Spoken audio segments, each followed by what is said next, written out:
баярлалаа. За 2027 оны төсвийн хүрээ 28-29 оны төсвийн төсөөллийн хилцүүлэг идэвхтэй оролцож байгаа байнгын ороо чуулган. Би энэ асуудлаар ер нь байнга идэвхтэй оролцдог. Гантөмөр сайд, Хүрлбаатар сайдын үед. Түүнээс тэгэл нэг инквайр даргаыг нэг ноолоод байгаа юм бол байхгүй шүү. Чухал имзэг байх шүү гэнэ лээ. Тэгээд хариулж байгаа хариултуудыг заримыг сонсохоор энэ нэг хідэн тоол байгаа штэ, нэг бодлогосоод тайхан байхгүй штэ гэж. Гүнчтэй маш том бодлого штэ. Эдийн засгийн яам чи одоо бүр бид нэр анх яаж байгууллаа. Гэхдээ та хариулаагүй ч магадгүй. За би нэрийг хэлж болж байна. Гэхдээ одоо бас яах вэ гэж бодоод. Юу гэсэн үг юм бэ ч гэдэг. Энэ хідэн тоол байгаа штэ. Тоон дээр энэ ямар ч бодлого байхгүй. Юу бодлого яриад байгаа юм бэ ч гэж байгаа шиг. Энэ төсвийн хүрээ гэдэг чинь энэ хүрээндээ л бид нар төсөө батална гэсэн одоо Монгол улсын одоо маш том бодлого шүү дээ. Үеийн үед энийг дагаад төсөө ярьдаг. 16 оноос хойш тэрнээс өмнө ч гэсэн.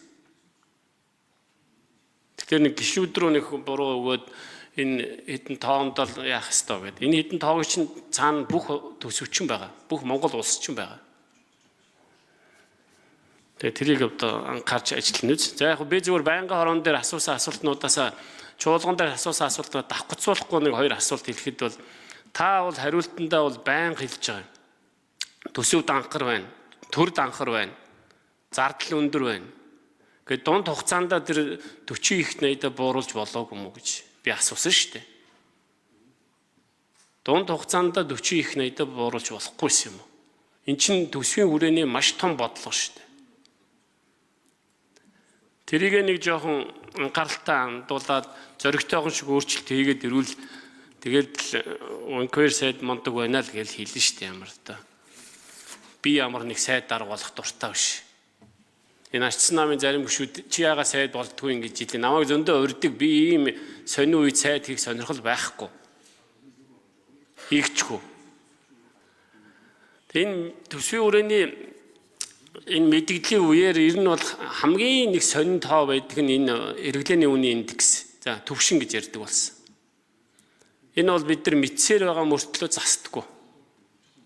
Тэгээ инквайр сайд хариулахдаа статистикийн ерөнхий газрын өгдөг тоо штэ. Статистикийн ерөнхий газар дуудаж авчирээ тоогоо засах ёстой штэ. Сагсаа янзад тийм үү, аргачлалтаа өөрчлөлт юм уу.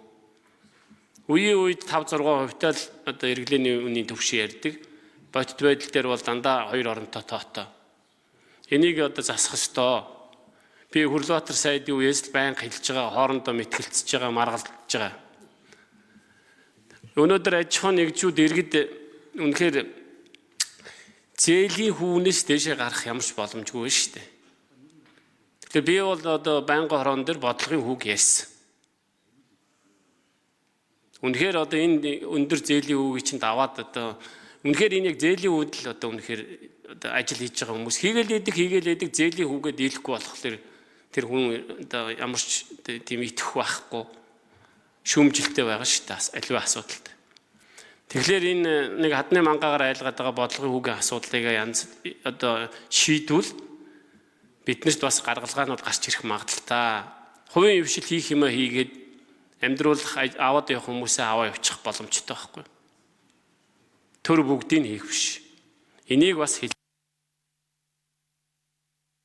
За, инквайр сайд хариул.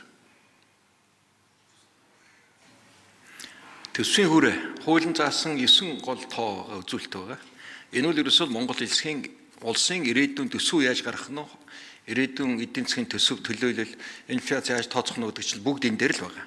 Энэ бүгдээрээ хаана анхаарад энийг их зөв үндэс суурь сайтаа гаргачихвал тэгээд бодлого доктортой болвол төсөв зөв болол явна.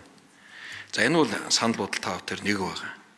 За инфляцтай холбоотой бол яхахгүй статистикийн байгууллага, улсын их хурлын дэргэдэх байгууллага хараат бусаар олон улсын аргачлалаар энэ инфляцийг тооцоод өгдөг юм хуультай дүрмтэй.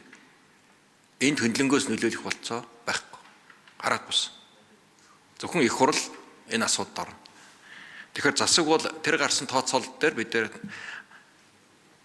дүнгээ авч явна. За мэдээж өөртөө тооцоолно. Тоон дээр жоохон маргана. Үндслээ хоёр талаасаа нийлүүлнэ. За ингээд 27 онд бол инфляцийг бол нэг 7% аваад явахад ийм зорилт тавьж ажиллаж байгаа. За нөгөө талаар эдийн засгт байгаа одоо яг үүсэж байгаа хүндрлийн асуудлыг яриад байна. Ер нь энэ бол үнэ. Одоо бидэнд юу хэрэгтэй бол шинэ эдийн засаг, шинэ зах зээл хэрэгтэй болоод. Дотоодын зах зээл, дотоод үйлдвэрлэл үндсэнд олон түвшинд ханаад байна. 3.5 саяны зах зээл багдаж эхэлж байна. Манай одоо аж ахуйн нэгжүүдэд. Ийм үднээс одоо Евразийн зах зээлийг тэлэх гэрээ дүрм хууль их хурлаар батлагдлаа. 7 сарын 22-наас одоо мөрдөж эхлэх нь байна. Манай одоо үйлдвэрлэж байгаа хөдөө аж ахуйн хөнгөн үйлдвэрийн салбарын 367 нэр төрлийн бараа татврын нэн таатай нөхцөлтэйгээр одоо 180 сая хүний зах зээлд гарах гэж байна. За энд одоо холбогдох гэрээ протоколууд 20 цээр стандарт гайл мал эмнэлэг урмал 20 цээрийн байгууллагууд ажиллаа хийгээ зохицуултууд эд ажиллаж байна. За энэ бол манай эдийн засгийг тэлэх аж ахуйн нэгжүүдэд нэг шин төвшин гаргахад их томоохон дэмжлэг байна. За мөн одоо Узбектэй нэг талын гэрээ Солонгостой бас хөдөлтааны чөлөөт юм хилцээрүүдийг хийх ажлууд, бэлтгэл ажлууд явагдаж байна. Аль болох одоо бидэнд зах зээлээ тэлэх гол зүйл байна. Экспортынхоо төрлийг нэмэгдүүлэх. Ийм зайлшгүй шаардлага байна. Тэгэхээр эдийн засгаа тэлж ижил одоо энэ тулгымдсан олон асуудлын ард гарна шүү дээ гэж.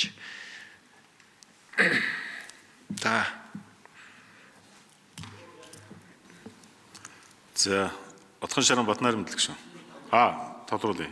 За Ганбаатар гүшүүн. Жамблын Ганбаатар гүшүүн. Тэгэхээр олон зүйл дээр санал нэг байгалд. Тэгээд одоо эдийн засгийн хөгжлийн яамыг анх байгуулж исэн тэр хүлээлт байхгүй байна л та. Тэгэхээр засагт ороод ажиллахлаар одоо зоригтойхон шиг ялангуяа эдийн засгийн хөгжлийн сайдд бол зөндөө ирэх мэдэл байгаа шүү дээ. Хуулийн дагуу. Уул нь бол сангийн амнаасаа илүү их мэдэлтэй. Тэгээд эдийн засгийн хөгжлийн яамыг саяхан байгуулсан шүү дээ одоо. Бидний цаг хугацаагаар саяхан байгуулсан. Гэхдээ бол хүлээлт маш өндөр. За би Гантүмөр сайдыг ч гэсэн шүүмжилдэг байсан. Та одоо эдийн засгийн газарт ороод дуусч байна гэдэг. Танд ч гэсэн би бол эдийн засгийн хөгжлийн яам. Би өөрөө энэ хуулинд нэг идэвхтэй оролцсон. Тийм учраас хүлээлт маш өндөр байгаа юм. Тэгээ хүлээлтэнд хүрэх асуудал байна шүү. Та бүхэн дунд зөндөө мэтгэлцээ явж байгаа шааштай ч явна. Амжилт хүсье. За санал хэллээ. Ер нь бол эдийн засгийн хөгжлийн яамыг бид нар үндсэн хуулинд өөрчлөлт оруулаад ийм нэг төлөлтийн том институт байх, бодлого барьдаг том институт байх ёстой гэж байгуулсан шүү дээ. Бас яг үүндээ бол хүлээлт бас байгаа шүү. Тэр хүлээлтэнд хүрэхгүй байна. За Отхон Шарын Батнаар мэдлэг шүү.